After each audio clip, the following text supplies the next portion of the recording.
शहरी प्रोजेक्ट के अंतर्गत जो हम लोगों को USAID और रूम टू रीड मदद कर रहा है, उस मदद में निश्चित रूप से हम लोगों ने जो काम अभी तक किए हैं वो एक संतुष्टि देने वाले काम है। तो वो स्वाभाविक जुड़ाव के साथ हम लोगों का जो उद्देश्य था वो हम लोगों को लगा कि पूरा भी हुआ।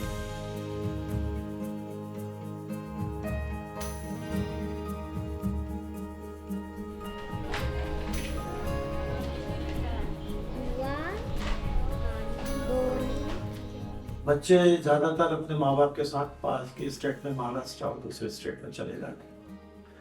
तो उस समय ये हुआ कि हम बड़वानी को सिलेक्ट करते हैं जो वहाँ हाईएस्ट ड्रॉप आउट रेट है स्टेट में, और जो हमारी जो रीडिंग मटेरियल्स हैं उनको कैसे हम उसके साथ कोलैबोरेट करें, कैसे अलाइन करें कि उनका एक जो रीडिंग का एक्सपीरियंस है वो थोड़ा सा एनरिच हो और बच्चों की लर्निंग्स में इम्प्रूवमेंट है।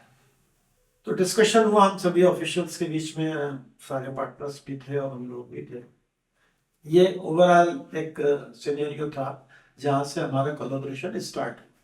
और USAID की मदद से हम इंडिया में फाउंडेशन लिटरेसी इम्प्रूव करने के लिए वर्क कर रहे हैं।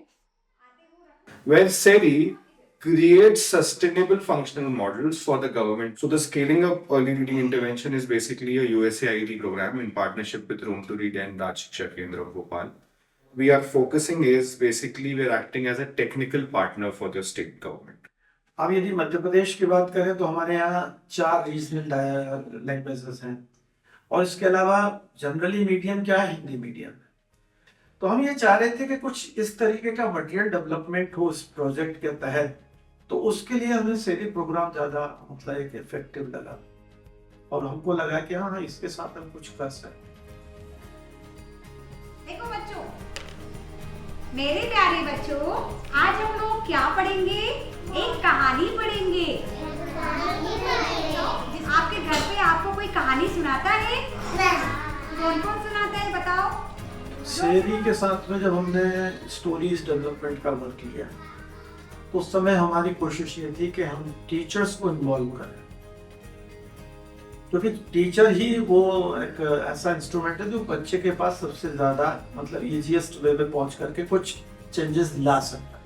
So we started training the CSC and BScs, and these are the pre-service teachers which later become in-service teacher.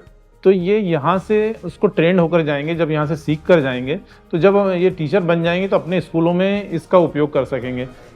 तो कितने लोग लगा सकते हैं? ये फ्रंट पेज देख के कहें तो उसके लिए उन बच्चों की कठिनाइयों, टीचर की कठिनाइयों को देखते हुए कुछ ऐसी एक्टिविटीज डेवलप करना जिससे कि उनके सारे लेवल्स को हम एड्रेस कर सकते हैं, उनके इश्यूज को हम एड्रेस कर सकते हैं और एक उनको इजीएस्ट वे में एक्टिविटीज बना करके, रीडिंग मटेरियल बना करके, उन रीडिंग मटेरियल को यूज कैसे करेंगे उसकी ट्रेनिंग दे करके हम टीचर्स को बता सकते हैं कि आप कैसे बेहतर तरीके से क्लास को रन कर सकते हैं।